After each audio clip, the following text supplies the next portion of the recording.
wassalamu ala rasulillah nabiyina Muhammadin wa alihi wa sahbihi wa man wala. Asyhadu an la ilaha illallah wahdahu la syarika lah wa asyhadu anna Muhammadan abduhu wa rasuluh. Wallahu ta'ala fi kitabihil karim ya ayyuhalladzina amanu taqullaha haqqa tuqatih wa la tamutunna illa wa antum muslimun.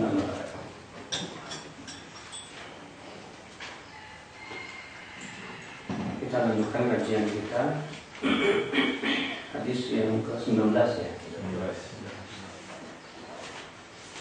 An Abi Abbas Abdullah ibn Abbas radhiyallahu anhu qala kuntu khalfan Nabi sallallahu alaihi wasallam yawman faqala ya ghulam inni u'allimuka kalimatin ihfazillaha yahfazka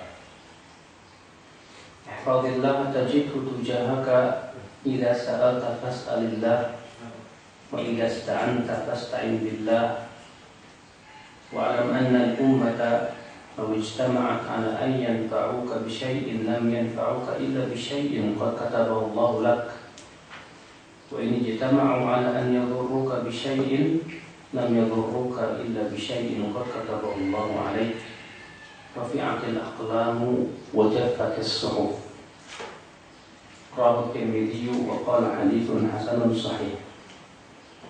Wa fi riwayatin ghayri Tirmidzi ihfazillaha tajidhu amamaka ta'arraf ila Allah fi ar-rakha ya'rifka fi ash-shiddah wa'lam anna ma akhta'aka lam yakun liyusibaka wa ma asabaka lam yakun liyukhti'aka wa'lam anna an-nasra ma'a as-sabri wa anna al-faraja ma'a al-karbi wa anna ma'al usri yusra.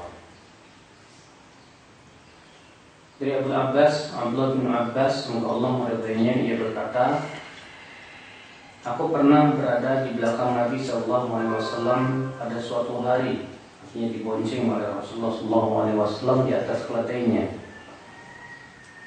Maka Rasulullah SAW bersabda, hai anak, sesungguhnya aku akan mengajarkan beberapa kalimat. Ihfazillah, jagalah Allah, yahfazka, niscaya Allah akan menjaga kamu. Ihfazillah, jagalah Allah, tajidhu tujahaka, niscaya kamu akan mendapatkannya di hadapanmu. Idza sa'alta, apabila kamu minta, fas'alillah, mintalah kepada Allah. Wa idza ista'anta, dan apabila kamu minta pertolongan, isti'anah, fasta'in billah, maka mintalah pertolongan kepada Allah. Wa'lam, ketahuilah, annal ummata, bahwasanya umat itu, law ijtama'at ala an yanfa'uka bi syai'in, kalaulah mereka ijtama'at, ya, bersepakat, bersatu padu untuk memberikan manfaat kepada kamu dengan sesuatu, lam yanfa'uka,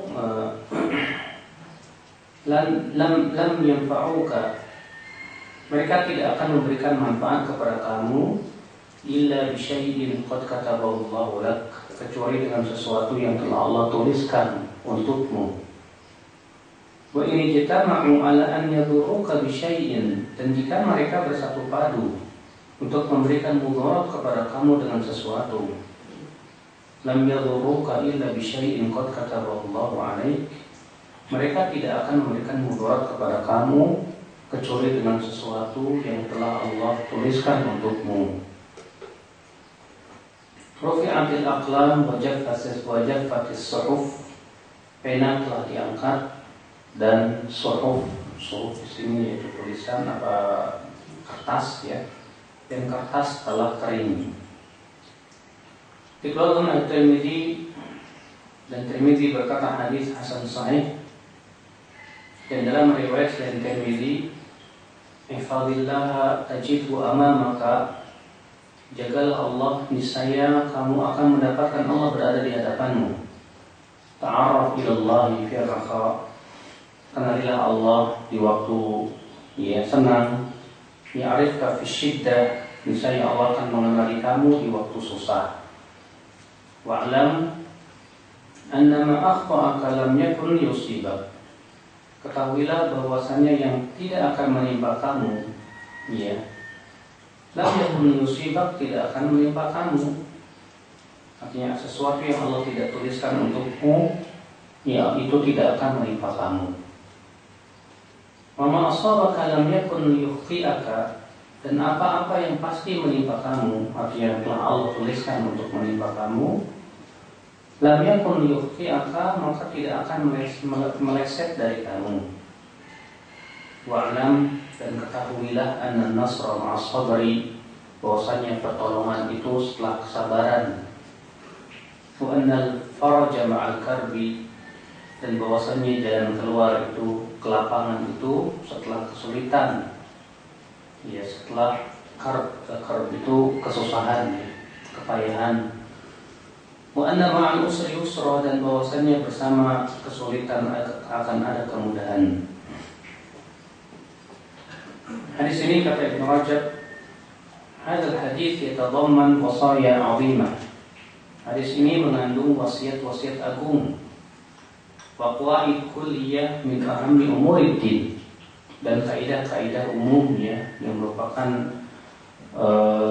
perkara-perkara agama yang sangat urgent sekali. Hatta qala ba'dul ulama, sampai-sampai sebagian ulama ada yang berkata, tadabbartu hadzal hadis fa adhashani wa kuntu atish. Ya, aku mentadabburi hadis ini, maka hadis ini membuat aku, ya, terkagum-kagum.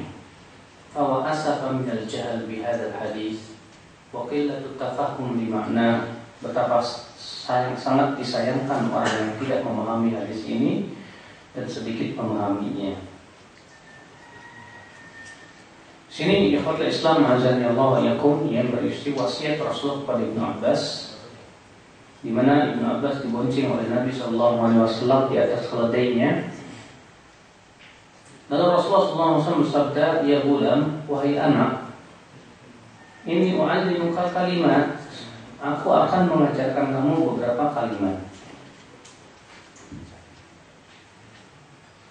Ihfadillah yahfadka, jagalah Allah, niscaya Allah akan menjaga kamu.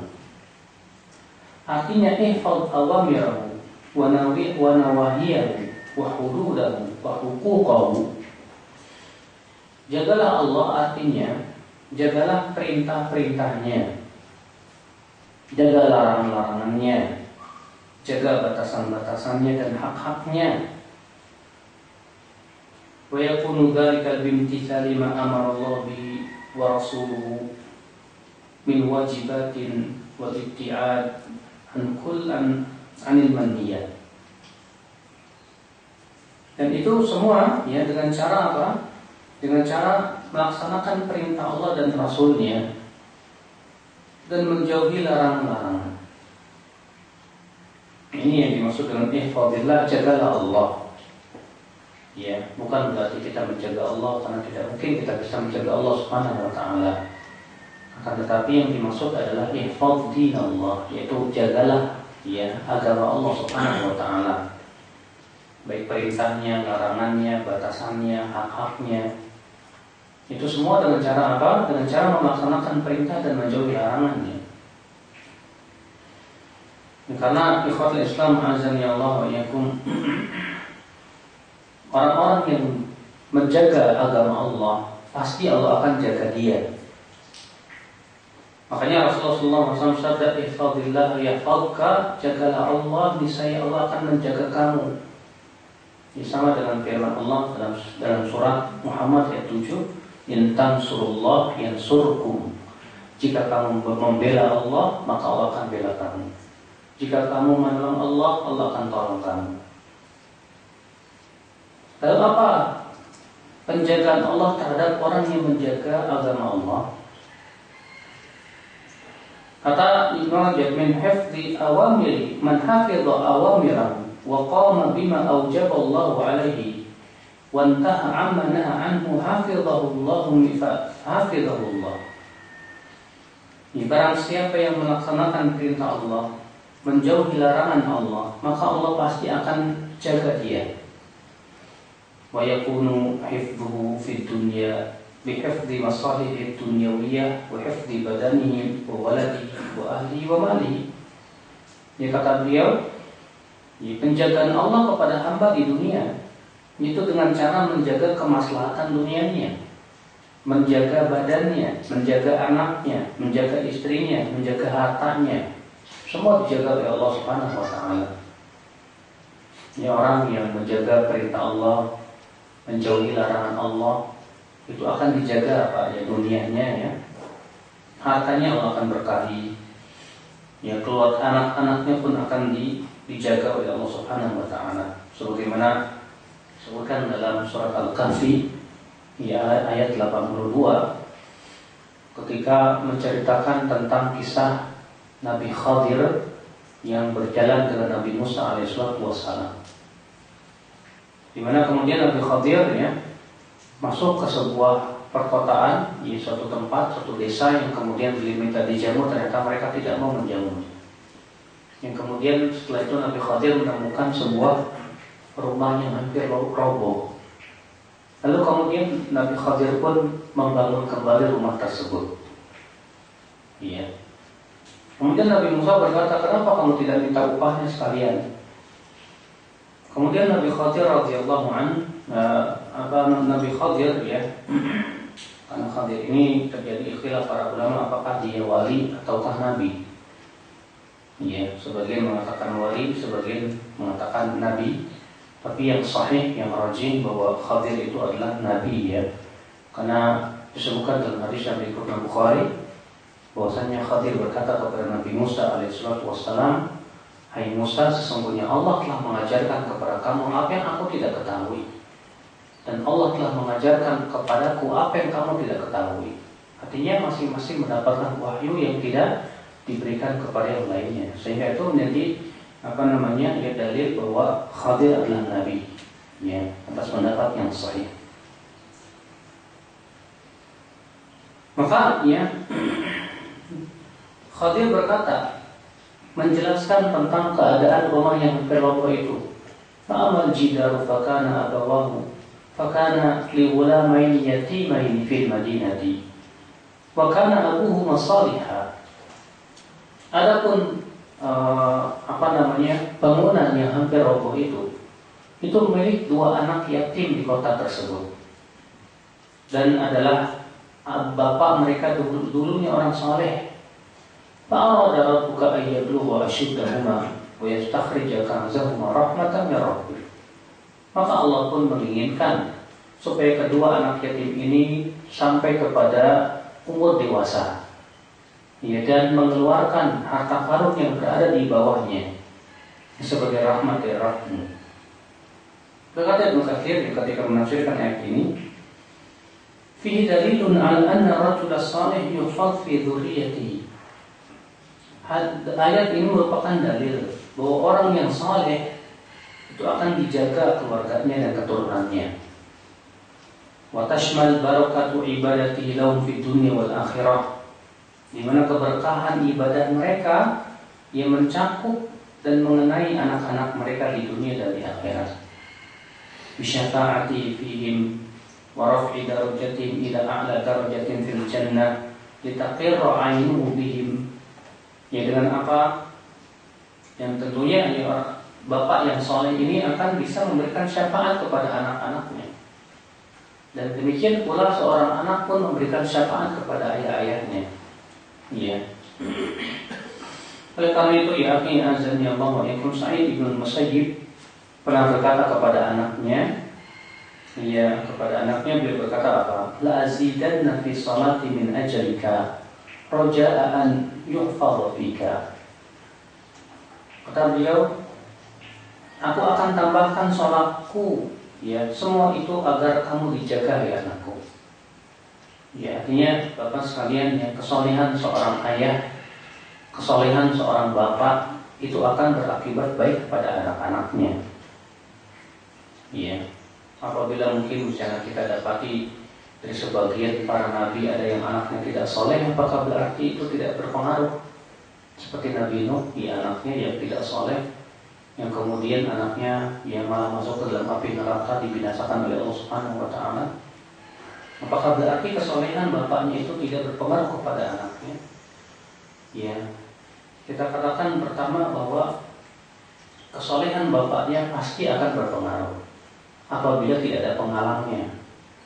Tapi ketika ada penghalangnya berupa kekufuran dan perkara-perkara yang bisa menghalanginya, maka dia tidak akan berpengaruh. Iya. Makanya kalau kita lihat misalnya ada kok kiai anaknya kok ya bandel dan yang lainnya, padahal bapaknya soleh, tapi anaknya kok bisa seperti itu. Iya.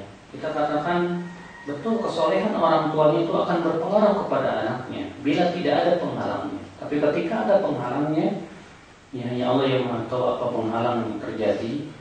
Ya, maka terkadang kesolehan itu tidak berpengaruh, ya subhanallah. Wa yakunu al-hifdhu li'abdi bihifdhi dinihi wa imanihi min asy-syubuhatil mudillah wasy-syahawatil muharramah hatta yalqa Allah wa huwa 'ala dinin wa khuluqin kama yuhibbu rabbuna wa yarda. Penjagaan Allah terhadap hamba-Nya juga dengan cara dijaga agamanya, dijaga imannya. Dari apa? Dari syubhat yang menyesatkan dan dari syahwat ya yang diharamkan. Yang ketika seorang hamba berusaha untuk menjaga perintah-perintah Allah, menjaga larangan-larangan Allah, otomatis ya dia akan dijaga oleh Allah agamanya. Ya Allah akan jaga dia imannya, Allah akan jaga dia dari syubhat, Allah akan jaga dia dari syahwat ya. Subhanallah. Nah ini merupakan penjagaan yang paling besar ya. Yang sebagaimana dahulu Nabi Yusuf alaihissalam yang menjaga agama Allah, yang beliau berusaha untuk meninggalkan syahwatnya, ternyata Allah pun menjaga Nabi Yusuf, maka Allah pun memenjarakan Nabi Yusuf sehingga terhindar daripada apa? Syahwat-syahwat yang menyesatkan. Ya. Subhanallah. Dan ini tentu ya ikhwatul Islam azani Allah wa yakum perkara yang sangat kita harapkan sekali. Ya ketika kita menjaga agama Allah, kita berharap mudah-mudahan kelak Allah akan menjaga ya agama kita. Karena terlebih di zaman ini ya, ini azani Allah wa yakum ya. Banyak sekali syubhat, banyak sekali syahwat, banyak sekali ya pemikiran-pemikiran yang menyimpang. Kalau bukan karena Allah Subhanahu wa taala yang menjaga kita, akibat karena kita menjaga agama Allah, tentu kita akan ya terseret oleh syubhat-syubhat itu. Oleh karena itu ya akhi azani Allah ya, kita berusaha untuk terus menjaga agama Allah Subhanahu wa taala ini. Ya, di dalam kehidupan kita, di dalam keseharian kita, ya, mata kita jaga, demikian juga telinga kita jaga, tangan kita jaga, terutama lisan dan kemaluan kita. Yang kata Rasulullah, ya, lisan dan kemaluan itu yang paling banyak memasukkan seseorang ke dalam api neraka. Apabila kita jaga semua ini, Allah akan jaga kita. Ya, makanya ada seorang salaf terdahulu, ya, ketika usianya telah 90 tahun, badannya masih kuat dan tegap. Ya, ketika ditanya, kenapa engkau begitu kuat dan tegapnya setelah umur yang sangat senja seperti itu? Kata dia, waktu aku muda aku menjaganya dari maksiat, maka Allah jaga aku di waktu tuaku ini. Iya. Bukan berarti orang yang lemah waktu tuanya tidak di dunia yang maksiat, ya tidak. Iya. Rasulullah SAW bersabda, "Ihfadillah yahfadka." Jagalah Allah, niscaya Allah akan menjaga kamu.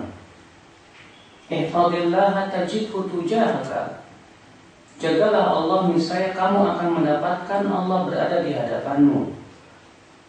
Artinya, berada di hadapan kita maksudnya apa? Artinya yahutuhu bi inayatihi wa nasarahu wa hafidhahu wa waffaqahu. Ya, artinya Allah akan melindungi ia, membela ia, menjaganya dan memberikan kepadanya taufik. Ya. Sebagaimana Allah Ta'ala berfirman, "Innallaha ma'al ladzina taqaw wal ladzina hum muhsinun." Sesungguhnya Allah bersama orang-orang yang bertakwa dan orang-orang yang berbuat ihsan. Subhanallah ya Fatul Islam azani Allah wa iyyakum. Kemudian Rasulullah SAW bersabda, wa idza sa'alta fas'alillah. Kalau kamu minta, hai anak, mintalah hanya kepada Allah Subhanahu wa taala. Ya, minta kepada Allah saja. Minta itu ya perkara yang tentunya dalam perkara-perkara yang hanya Allah mampu melakukannya. Adapun dalam perkara yang manusia mampu melakukannya, ya, maka pada asalnya kita tidak boleh minta-minta. Karena Rasulullah SAW bersabda, ya, kepada Qabisah, seorang sahabat, ya Qabisah, innal mas'alata la tahillu illa ya li thalathati, ya, li ahad thalatha. Hai Qabisah, sesungguhnya minta-minta itu tidak halal kecuali untuk 3 orang. Yang pertama, rajulun tahammala hamalatan, seseorang yang menanggung kerugian akibat perdamaian 2 kabilah yang berseteru, bertengkar. Yang kedua yaitu rajulun asabatu faqah, yaitu orang yang ditimpa kebangkrutan, artinya dia bangkrut, ya, sehingga ludes hartanya. Maka pada waktu itu dia boleh minta-minta sampai dia mendapatkan sesuatu yang mencukupinya. Yang ketiga, rajulun, ya, 3 orang yang disaksikan oleh 3 orang yang ada di tempatnya bahwa dia orang fakir dan miskin, orang yang sangat fakir dan tidak punya apa-apa. Maka dia diperbolehkan untuk minta. Ya. Wa masiwa dzalika ya Qabisah. Adapun selain itu, wahai Qabisah, fasuhtun yakulu sahibu suhta. Maka itu adalah suhtun, ya, harta yang haram yang dimakan oleh pelakunya. Ini menunjukkan bahwa Islam azami Allah yang minta-minta kepada manusia itu pada asalnya haram, kecuali untuk 3 perkara ini. Adapun kalau, dan yang perlu kita ikhwati Islam azami Allah, yang harus perlu digaris bawahi dalam hadis Qabisah tadi, yaitu kalimat terakhirnya. Apa itu? Yaitu maka ia adalah suhtun, harta yang haram yang dimakan oleh pelakunya. Itu menunjukkan Bapak sekalian bahwa minta-minta yang dicela, minta-minta yang diharamkan itu adalah kalau tujuannya untuk kepentingan pribadi, untuk dimakan buat sendiri. Adapun kalau kita minta kepada orang kaya untuk pembangunan masjid, minta kepada orang kaya untuk, ya, dalam rangka jihad fisabilillah dan yang lainnya, diperbolehkan. Kenapa? Karena itu tujuannya untuk kepentingan agama. Itu tujuannya untuk apa? Kepentingan Allah Subhanahu wa taala.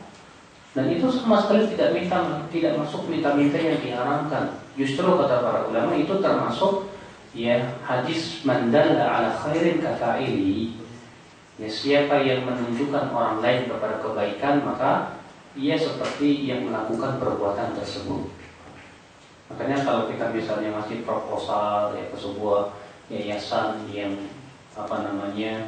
mengelola dana kaum muslimin, itu sama sekali tidak termasuk minta-minta yang diharamkan. Kenapa? Karena itu tujuannya bukan untuk kita makan, tapi tujuannya memang untuk menegakkan agama Allah Subhanahu wa taala. Iya. Akhal Islam azani Allah wa iyyakum.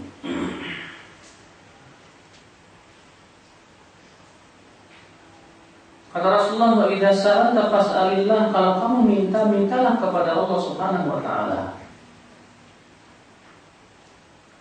Yang dimaksud dengan minta di sini yaitu tentunya dalam perkara-perkara yang tidak ada yang bisa melakukannya kecuali Allah, seperti minta rezeki, ya, minta kesembuhan, ya, minta pertolongan, minta dihilangkan penyakit, minta dihilangkan mara bahaya.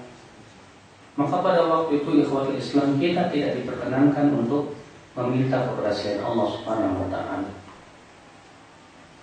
Makanya Allah Ta'ala berfirman di dalam surat Ghafir ayat 60, wa qala rabbukum ud'uni astajib lakum, Innal ladzina yastakbiruna an ibadati sayadkhuluna jahannama dakhirin.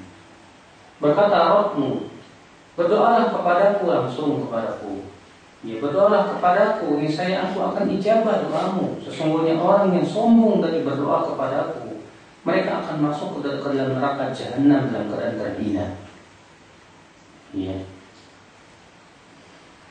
Allah Ta'ala juga menyebutkan bahwa orang yang berdoa dan minta kepada selain Allah itu adalah orang yang paling sesat. Ya, Allah berfirman dalam surat Al-Ahqaf ayat 5, وَمَنْ أَضَلُّ مِمَّنْ يَدْعُو مِنْ دُونِ اللَّهِ مَنْ لَا يَسْتَجِيبُ لَهُ إِلَى يَوْمِ الْقِيَامَةِ. Dan siapakah yang paling sesat dari orang yang meminta kepada selain Allah sesuatu yang tidak bisa mengijabah doa dia pada sampai hari kiamat? Ya. Maka Ibnu Rajab wa'lam anna su'alallahi azza wa jalla duna khalqihi wal muta'ayyin. Ketahuilah bahwasanya minta kepada Allah, ya bukan minta kepada hamba makhluknya, itulah yang harus dilakukan. Lianna su'ala fihi izharun lidzubi minas sa'il wal maskanah wal hajah wal iftiqar. Karena minta itu ya akhi, ya sama saja memperlihatkan kepada kehinaan kepada orang yang meminta. Ya, orang yang minta kepada orang lain itu terhina memang. Dia hina, ya, kalau selamat untuk dirinya. Maka dari itulah ketika seseorang minta kepada Allah, berarti dia menunjukkan akan kebutuhan dia kepada Allah. Dia menunjukkan akan bahwasanya dirinya fakir, tidak punya apa-apa, dan bahwasanya Allah Subhanahu wa taala yang memiliki segala sesuatu. Maka dia berkata, wa fil i'tiraf bi qadri mas'ul bi qudratil mas'ul ala raf'id dhurr wa lil matlub wa jalbil manafi wa dar'il madar. Ya, di dalam doa atau meminta kepada Allah terdapat pengakuan diri bahwa ya Allah itu Maha Kuasa. Allah lah yang memberikan kepada kita berbagai macam ya rezeki yang bisa memberikan maslahat, ya, yang bisa menghilangkan mudarat. Maka dari itulah ikhwatul Islam azan ya Allah wa yakum, kewajiban kita hanya minta kepada Allah Subhanahu wa ta'ala saja. Kemudian Rasulullah SAW bersabda, wa idza sta'anta fasta'in billah. Apabila kamu minta pertolongan, maka mintalah pertolongan kepada Allah Subhanahu wa ta'ala saja. Dan isti'anah itu ya akhi merupakan intisari ibadah. Oleh karena itu Allah berfirman, iyyaka na'budu wa iyyaka nasta'in. Setelah Allah menyebutkan iyyaka na'bud, Allah mengkhususkan dari macam-macam ibadah itu isti'anah. Allah berfirman, wa iyyaka nasta'in. Iyyaka na'bud, hanya kepada Engkau kami beribadah ya Allah. Lalu Allah menyebutkan dari macam-macam ibadah itu hanya isti'anah saja. Wa iyyaka nasta'in, dan hanya kepada Engkau kami beristi'anah, itu meminta pertolongan. Ya, ini menunjukkan kata para ulama bahwa isti'anah itu ya akhi mempunyai manzilah azimah, ya, kedudukan yang agung, yang tinggi di sisi Allah Subhanahu wa ta'ala. Terlebih kalau kita perhatikan, hampir semua jenis kesyirikan itu akibat daripada isti'anah kepada selain Allah Subhanahu wa ta'ala. Orang yang datang ke dukun pasti ada nilai isti'anah, minta pertolongan. Orang yang berdoa ke kuburan, orang yang berdoa kepada malaikat, berdoa kepada matahari, bulan dan yang lainnya. Kenapa? Karena ada nilai isti'anah. Ya, apa itu isti'anah? Itu meminta pertolongan.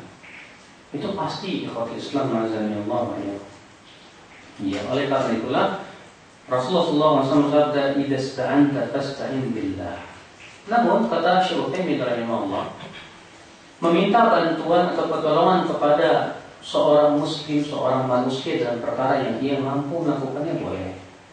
Seperti misalnya minta tolong, minta bantuan untuk mengangkat meja berat, misalnya, Pak, tolongin saya dong, dibantu saya untuk mengangkat meja saya ini. Sehingga ya setelah itu Bapak bisa menggotongnya. Boleh, boleh.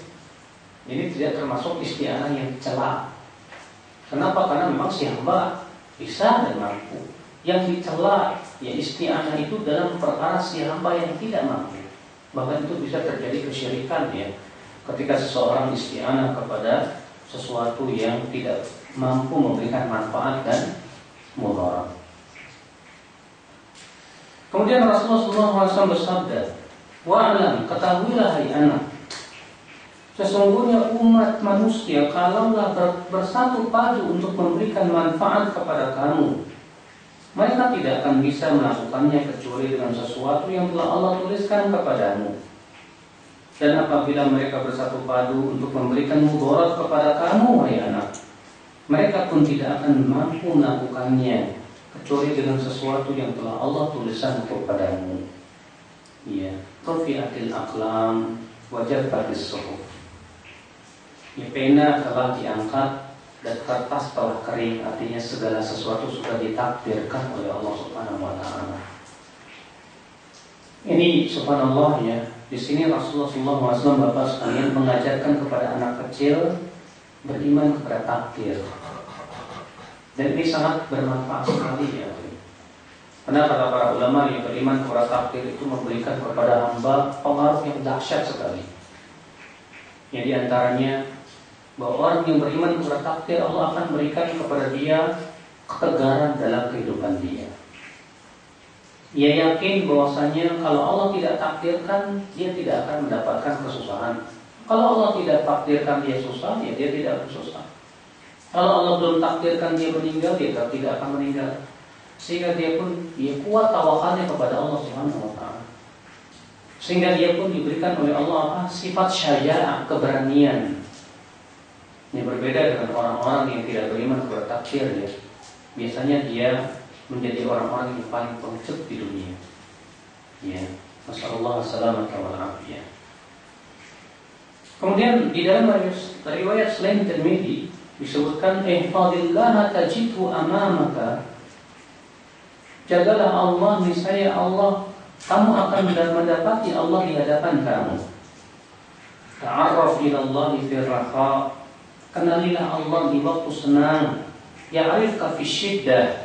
Niscaya Allah akan mengenali kamu di waktu susah.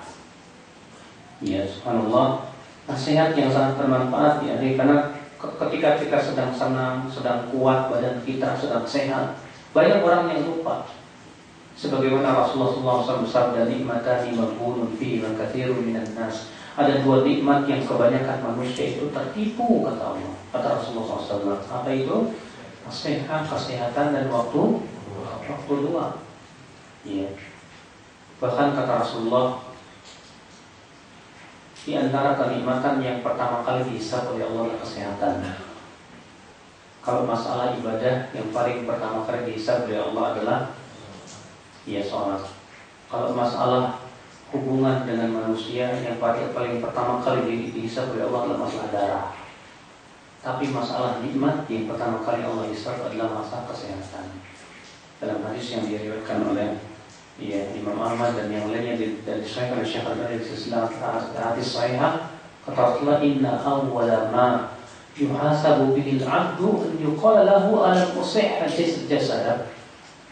Sesungguhnya di antara yang pertama kali seorang hamba dihisab oleh Allah Subhanahu wa taala pada hari kiamat, yaitu Allah akan berfirman kepada si hamba, bukankah aku telah mensehatkan badanmu?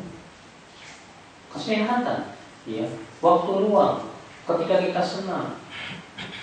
Di saat itulah kita sangat-sangat dianjurkan untuk banyak-banyak mengenal Allah Subhanahu wa taala. Makanya kata Rasulullah, ta'arraf ila Allah fir raha. Kenali Allah di waktu senang. Di waktu senang itu Anda kenali Allah Subhanahu wa taala. Di waktu senggang kita gunakan waktu senggang dengan hal-hal yang bermanfaat. Di waktu sehat kita gunakan untuk bersungguh-sungguh beribadah kepada Allah, mencari ilmu dan yang lainnya. Ya, demikian pula di waktu kita luang, jangan kita kemudian gunakan untuk hal-hal yang tidak bermanfaat. Banyak di antara kaum muslimin di waktu luang, terutama liburan, pergi ke tempat-tempat tamasya sana sini, yang barangkali sama sekali tidak memberikan manfaat dan faedah sama sekali. Ya memang terkadang karena kesibukan kita setiap hari, mungkin anak dan istri kita minta hak untuk pergilah tamasya, atau mungkin sudah sumpah di rumahnya, silakan. Tapi kemudian dijadikan waktu-waktu seluruhnya untuk hal-hal yang sifatnya sia-sia, berleha-leha, sungguh sangat tertipu sekali si hamba itu. Ya tentunya ya tempat tamasya bagi para ulama yang paling indah adalah di majelis-majelis ilmu. Karena itu adalah taman-taman surga kata Rasulullah SAW. Ikhwatul Islam azani Allah wa iyyakum. Kemudian kata Rasulullah, alam anna an-nasr ma'a sabr. Dan ketahuilah bahwa pertolongan itu bersama setelah kesabaran. Artinya, biasanya pertolongan oleh Allah yang Allah berikan kepada seorang hamba itu adalah setelah sabar. Dan ketika kesabaran hampir habis, biasanya pertolongan baru datang. Ya, makanya dahulu para nabi dan para kaum mukminin ya, ketika mereka ditimpa oleh Allah Subhanahu wa taala ujian yang berat sekali, ya, dan ketika kesabaran itu sudah hampir habis, barulah pertolongan Allah itu datang. Contoh misalnya kejadian di perang Ahzab, di perang Khandaq, di mana kaum muslimin di kota Madinah dikepung oleh 10.000 pasukan kaum kufar. Di sanalah kata Allah, hina hunalika tuliyal mu'minuna wa zulzilu zilzalan syadida. Di saat itulah kaum mukminin diberikan oleh Allah ujian yang berat sehingga iman mereka berguncang. Iya. Sampai-sampai Rasul dan kaum mukminin berkata, "Mata nasrullah? Kapan datang pertolongan Allah Subhanahu wa taala?" Iya. Tentu memang demikian ikhwatul Islam azani Allah wa iyyakum, bahwa pertolongan dari Allah biasanya setelah kesabaran yang sangat. Ya, setelah kita sabar menghadapi berbagai macam rintangan dakwah ataupun yang lainnya, maka pertolongan Allah pasti akan menjelang kita. Tapi dengan satu syarat, syaratnya sabar. Kalau kita tidak sabar, maka pertolongan Allah tidak akan datang. Iya. Ikhwatul Islam azani Allah wa iyyakum. Kemudian Rasulullah SAW sabda, wa anna al-faraj ma'al qarb, dan bahwasanya ya al-faraj itu kelapangan, ya jalan keluar itu setelah qarb itu musibah yang terus menerus menimpa. Al-qarb itu adalah al-masaib al-mutawaliyah, musibah yang terus menerus menimpa. Karena tidak mungkin ya seorang mukmin itu hidupnya terus menerus diuji terus. Kasih musibah terus dia hidupnya tidak mungkin. Pasti setelah musibah itu akan ada kelapangan. Tidak mungkin ya seorang hamba diuji oleh Allah dengan sesuatu yang membinasakan dia. Oleh karena itulah Syekh Abdul Rahman As-Sa'di ketika menafsirkan firman Allah Subhanahu wa taala di dalam surat Al-Baqarah, wa lanabluwannakum bi syai'in minal khaufi wal ju'i wa naqsin minal amwali wal anfusi wat thamarat. Allah berfirman, dan sungguh kami akan uji kamu dengan sedikit rasa takut, rasa lapar, kekurangan harta dan jiwa, kata Syekh Abdurrahman As-Sa'di. Artinya kata-kata sedikit ini dengan sesuatu, artinya bahwa ujian yang Allah berikan kepada seorang mukmin tidak akan sampai membinasakan dia. Karena seseorang, kata Rasulullah, akan diuji oleh Allah sesuai dengan kekuatan dia yang berpegang kepada agama. Fa'inkan dirinya salabat, apabila dia berpegang kepada agama yang kuat, Allah berikan kepada dia ujian yang cukup kuat juga. Ya. Nah, ini ikhwatul Islam azani Allah wa iyyakum. Wa anna al-faraj ma'al qarb, dan bahwasanya jalan keluar ke lapangan itu setelah yang musibah yang menimpa kehidupan seorang mukmin. Wa anna ma'al usri yusra, dan bahwasanya bersama kesulitan akan ada kemudahan. Ya, yakin saja ikhwatul Islam, ya, di saat kita ditimpa kesulitan demi kesulitan dalam kehidupan kita, ya di saat ketika kita sabar, biasanya akan datang kemudahan yang akan menyapa kita. Ya, subhanallah, ini merupakan janji Allah Subhanahu wa ta'ala. Makanya ya tidak boleh kita berkata sampai kapan saya bersabar. Karena itu ucapan yang tidak pernah diucapkan oleh siapapun dari para nabi. Nabi Ayub diberikan oleh Allah penyakit 18 tahun. di mana sampai mengeluarkan dari tubuhnya bau busuk. Iya. Tapi setelah itu Allah berikan kepada beliau yang lebih baik dari itu. Iya, berapa banyak di antara kita dikasih oleh Allah ujian bertahun-tahun, ya. Dengan ujian tersebut barangkali dia malah tidak sabar. Itu yang kita khawatirkan, ya. Musibah itu malah berubah malapetaka buat kita. Alhamdulillah, nasallallahu alaihi wasallam. Baik, di akhir dari hadis ini kita ambil beberapa faedah. Yang pertama,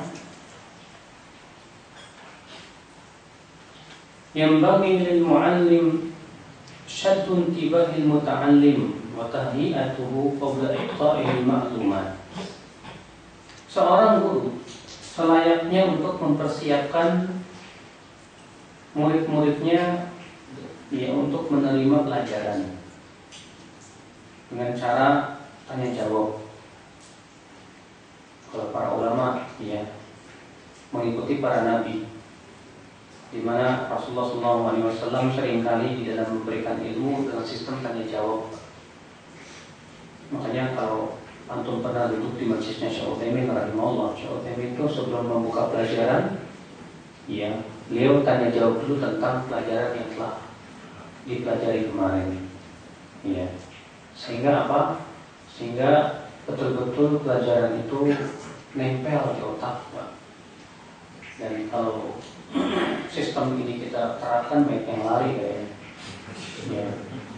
Karena di antara kita terkadang malas untuk murojaah, nyatetnya rajin tapi murojaahnya kurang. Udah dicatat, udah alhamdulillah sampai rumah disimpan, selesai. Besoknya ditanya Allahu a'lam. Yang kedua, kita ambil faedah kama fihi al-hath ala tarbiyatil abna wa ta'limuhum umur dinihim. Sebagaimana hadis ini juga menganjurkan untuk mendidik anak dan mengajarkan urusan agama mereka.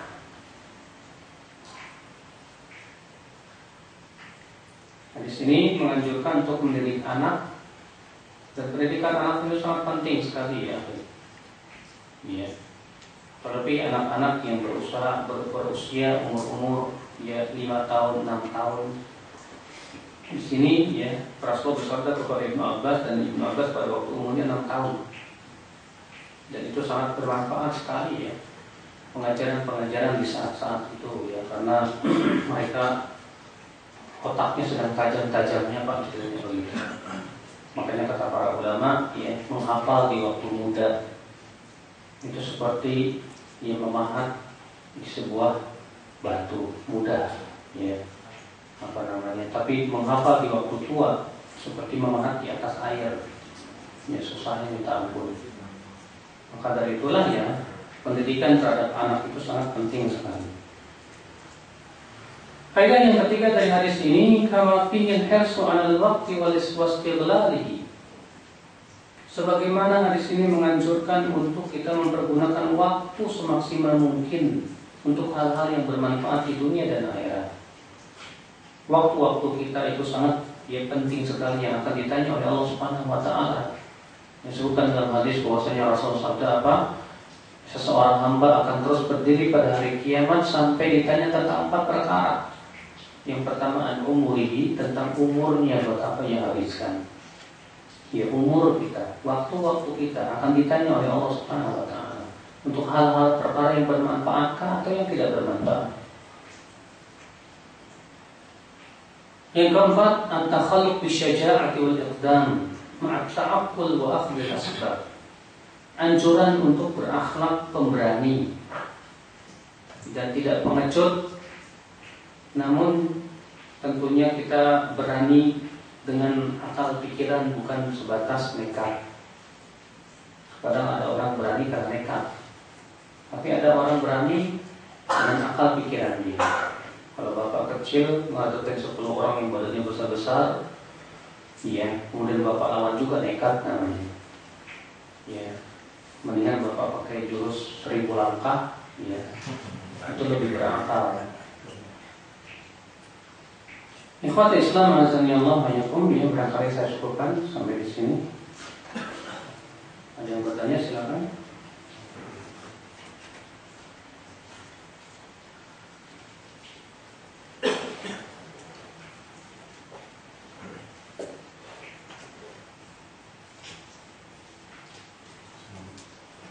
Assalamualaikum warahmatullahi wabarakatuh. Assalamualaikum warahmatullahi wabarakatuh.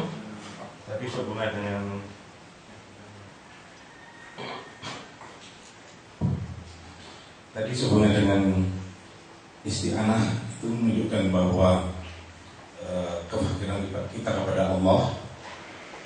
Apakah berkait dengan apabila seorang hamba itu tidak berdoa atau tidak meminta kepada Allah itu tergolong orang yang sombong? Kaitannya bagaimana dengan ini? Iya, orang yang tidak mau berdoa kepada Allah jelas orang yang sombong. Sebab kalau dia menyatakan dirinya butuh kepada Allah dan bahwasanya dia tidak lepas dari karunia Allah, pasti dia akan banyak berdoa kepada Allah Subhanahu wa taala.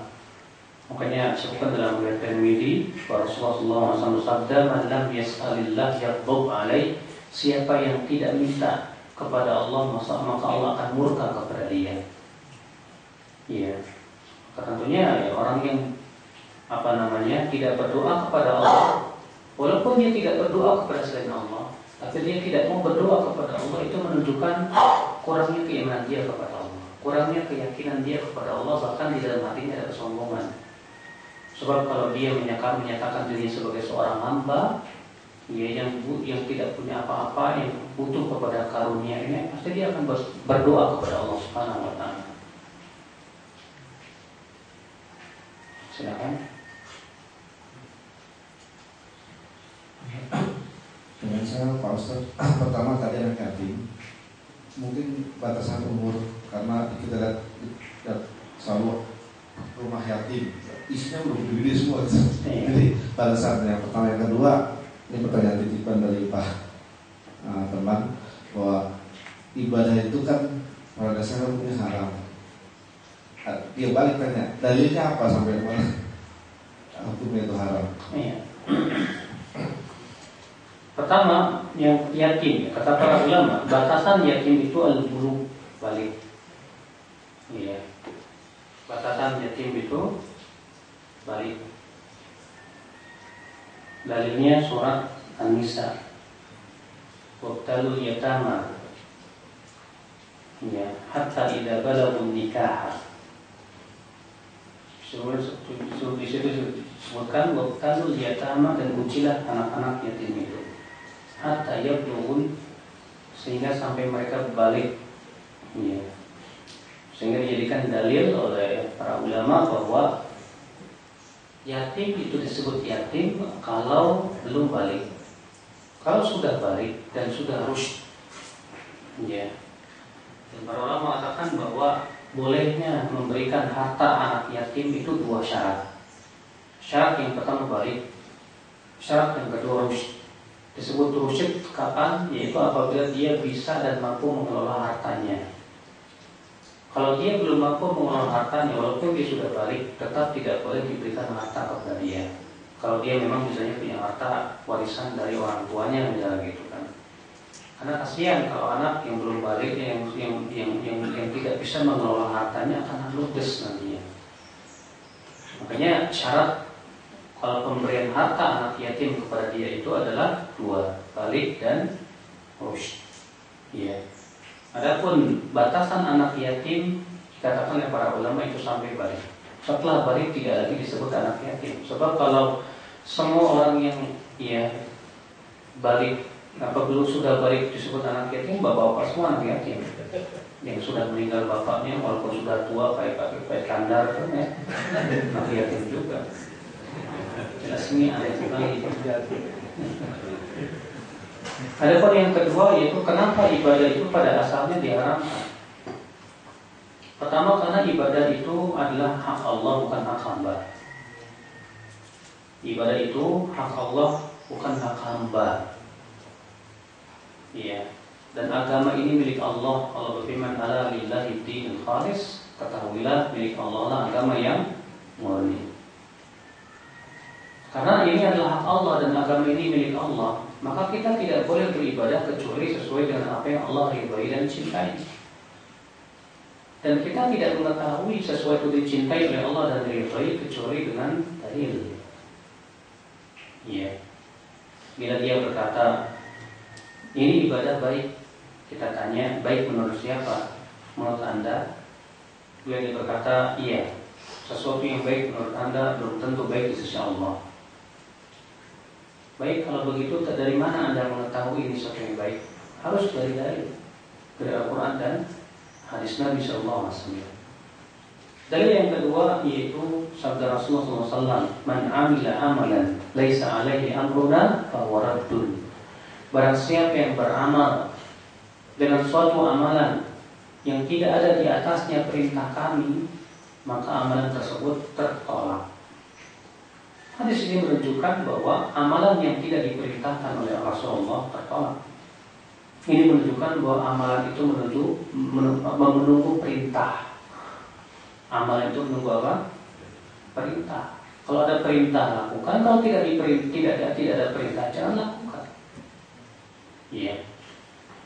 Maka itu dan oleh karena itu dari hadis itu Ibnu Qayyim al-Jauziyah mengambil dalam kitab I'lamul Muwaqqi'in, dia mengatakan hadis ini menunjukkan bahwa pada asalnya ibadah itu ya mana dilarang, tidak boleh.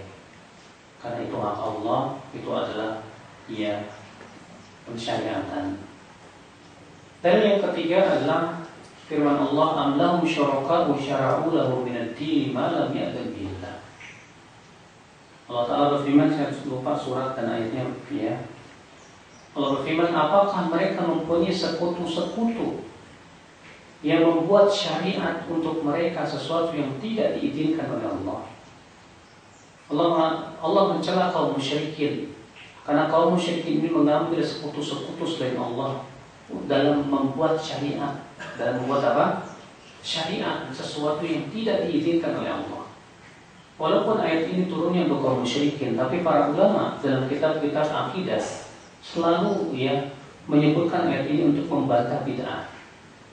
Kenapa? Karena pelaku bid'ah itu telah membuat syariat yang tidak diizinkan oleh Allah. Ini menunjukkan bahwa pensyariatan itu harus dengan izin Allah. Ya. Maka Allah berfirman, "Am lahum syuraka'u syara'u lahum minad dini ma lam ya'zan bihi." Apakah mereka mempunyai sekutu-sekutu, kata Allah, yang membuat syariat-syariat yang tidak diizinkan oleh Allah?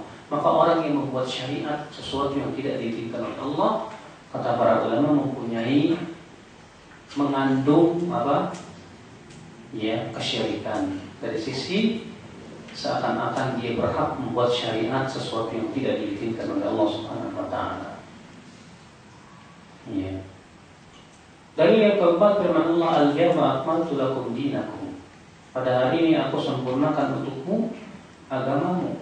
Allah telah menyatakan sempurna sehingga tidak perlu lagi untuk membuat-buat, karena sudah sempurna, tidak perlu lagi kita buat. Itu menunjukkan ibadah semua sudah disempurnakan.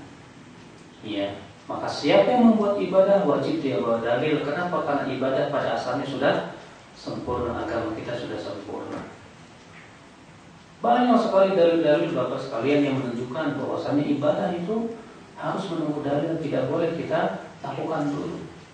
Oleh karena itu Bapak tanyalah kepada dia, menurut kamu ibadah itu sudah disempurnakan belum sama Rasulullah? Jika dia mengatakan belum, berarti dia mengingkari akan kesempurnaan Islam. Kalau dia katakan sudah, kalau begitu buat apa buat ibadah lagi? Sesuatu yang bukan dari agama kah kita hendak lakukan? Ya, Allah.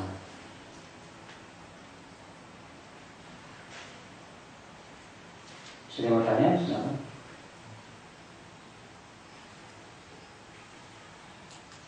Assalamualaikum warahmatullahi wabarakatuh.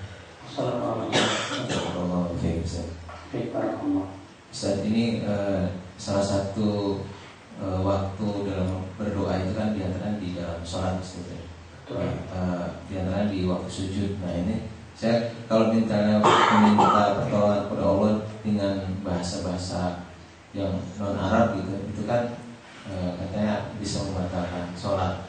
Nah Kadang-kadang boleh kasih Ustaz minta pertolongan, tapi apa ya, hanya terbersih dalam hati saja gitu, tidak diucapkan. Itu bentuk doa yang dibenarkan, Ustaz. Rasulullah SAW menyuruh kita memperbanyak berdoa dalam sujud. Beliau bersabda, "Akhiru fihi du'a," perbanyaklah berdoa di waktu sujud. Dan Allah Maha tahu bahwa di antara hamba-hambanya ada yang tidak bisa berbahasa Arab. Ya. Dan sedangkan Allah firman, "La yukallifullahu nafsan illa wus'aha." Allah tidak membebani jiwa kecuali sesuai dengan kemampuannya. Maka saya tanya kepada Syekh Abdul Razak, Syekh, seseorang yang ingin memperbanyak doa di waktu sujud dan dia tidak bisa bahasa Arab, bolehkah dengan bahasa Indonesia? Boleh mengatakan boleh. Diucapkan. Ya, maka dari itu silakan. Kalau misalnya antum ingin berdoa di waktu sujud dan antum tidak bisa bahasa Arabnya, karena doa itu memang tidak ada dari Al-Quran dan hadis, misalnya ada dari hadis Nabi SAW, maka Syekh Abdul Razak, ya, yang pernah saya tanya, beliau mengatakan boleh. Bahwa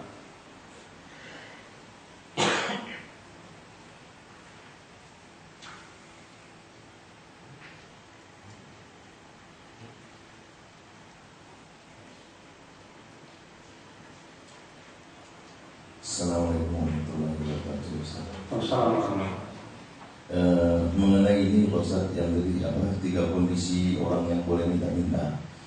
Apakah yang kita lihat sekarang ini seperti mengundang yatim, minta didoain supaya rezekinya nambah, atau mengundang ustadz ke rumah, pindahan rumah supaya rumahnya aman dan lain-lain sebagainya, itu apakah termasuk yang tidak boleh minta-minta seperti ini? Iya, minta didoain itu beda dengan minta duit.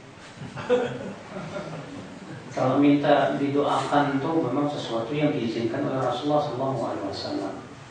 Makanya Rasulullah SAW bersabda kepada Umar, "Hai Umar, kelak nanti kalau kamu bertemu dengan seorang yang bernama Uwais Al-Qarani, mintalah kepada dia supaya dia memohonkan ampun untukmu." Ini kepada Allah Subhanahu wa Ta'ala.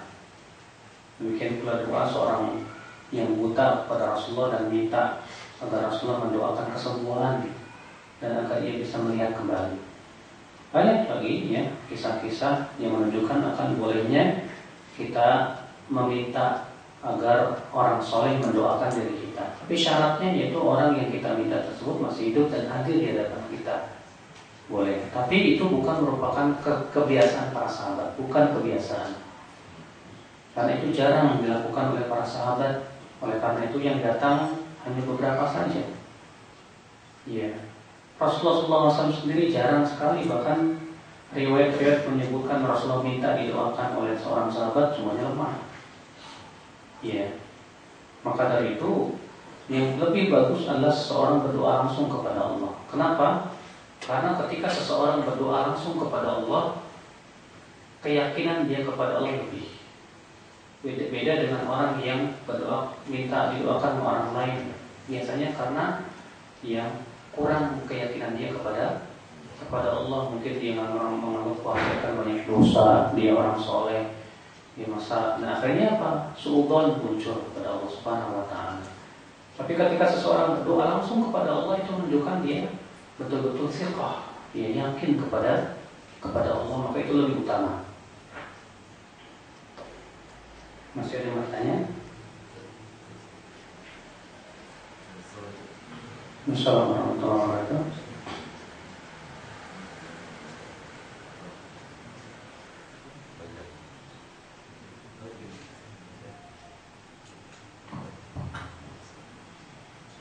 Saya mohon dijelaskan antara hubungan antara ikhtiar, doa dan takdir, Ustaz. Iya. Pertama, bahwa ikhtiar yaitu usaha. Kalau orang Indonesia ikhtiar itu artinya usaha. Kalau orang dalam bahasa Arab ikhtiar itu artinya pilihan. Ikhtiar ya atau usaha itu perkara yang diperintahkan oleh Allah dan Rasulnya, dan itu tidak meniadakan ya takdir. Kenapa demikian? Karena ikhtiar itu termasuk salah satu takdir yang Allah berikan kepada kita, dan mencari takdir. Seperti halnya misalnya antum lapar. Apakah antum akan berdiam diri dan tidak mau mencari makanan dengan alasan nanti kalau Allah takdirkan kenyang ya kenyang sendiri? Tidak mungkin. Iya. Ketika antum lapar, pasti mau tidak mau antum harus mencari apa? Makanan. Nah, ketika antum makan kenyang, takdir bukan? Lapar, takdir. Kenyang, takdir. Semua takdir. Berarti itu adalah mimbab min jumlah takdir. Ya. Maka dari itulah Bapak sekalian, bahwa kita berusaha diperintahkan oleh Allah Subhanahu wa taala. Bahkan kata para ulama, tawakal itu rukunnya dua. Yaitu rukun tawakal itu dua. Yang pertama berusaha, ittikhadul asbab, mengambil sebab-sebab. Yang kedua, i'timadul qalbi Allah, menyandarkan hati kita kepada Allah Subhanahu wa taala. Maka orang yang hanya menyandarkan diri kepada Allah tapi tidak berusaha itu pemalas, bukan tawakal namanya. Dan orang yang berusaha tapi tidak menyandarkan diri kepada Allah itu syirik. Ya. Maka dari itu Bapak sekalian, memang segala sesuatu sudah ditakdirkan oleh Allah, tapi Allah memerintahkan kita untuk berusaha. Karena kita tidak mengetahui dan tidak pernah diberitahu oleh Allah tentang takdir kita apa. Ya. Doa termasuk ikhtiar. Doa termasuk apa? Ikhtiar. Maka ketika kita berdoa kepada Allah, maka itu sebab di antara sebab-sebab yang Allah takdirkan kepada kita.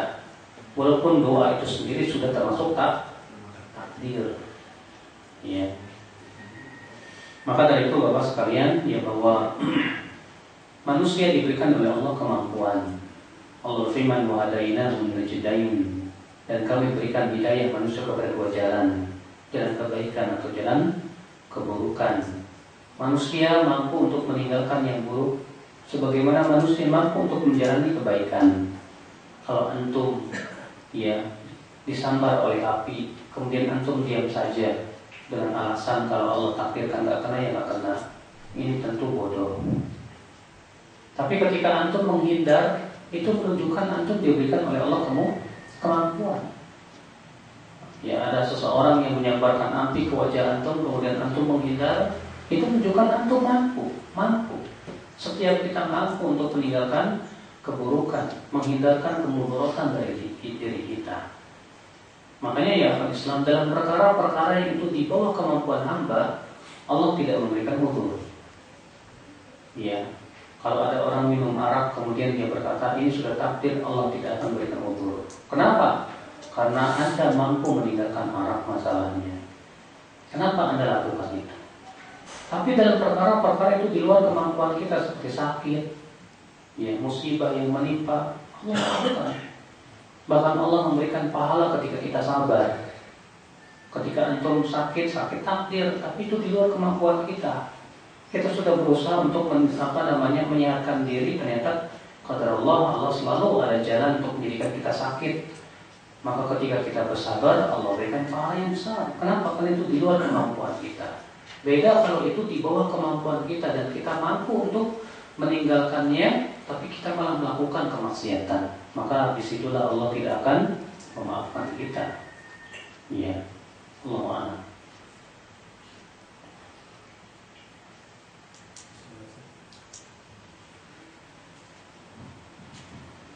Assalamualaikum warahmatullahi wabarakatuh. Assalamualaikum warahmatullahi wabarakatuh. Ustaz, di daerah rumah Ana itu untuk pelaksanaan sholat subuh dia menggunakan melaksanakan kunut dia setiap rakaat keduanya.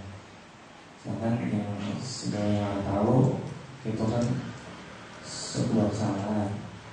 Apakah yang harus kita lakukan? Jazakallahu.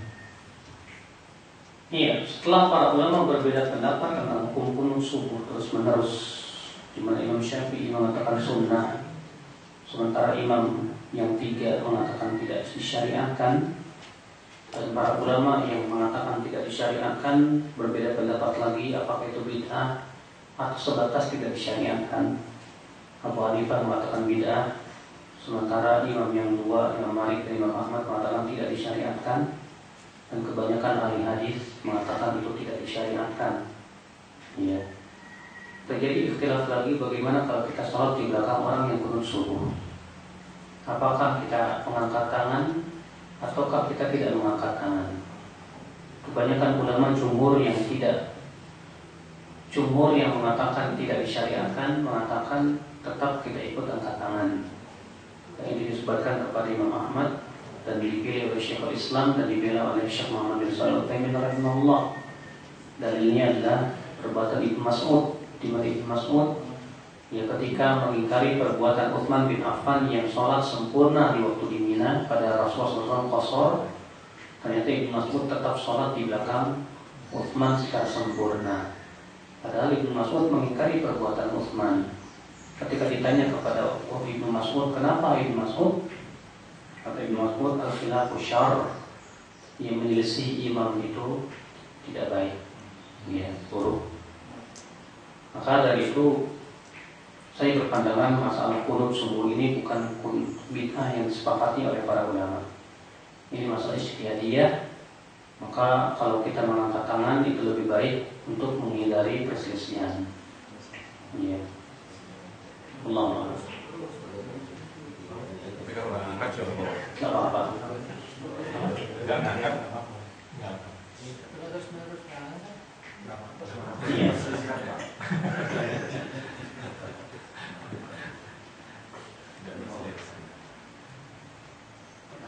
Masih ada yang bertanya?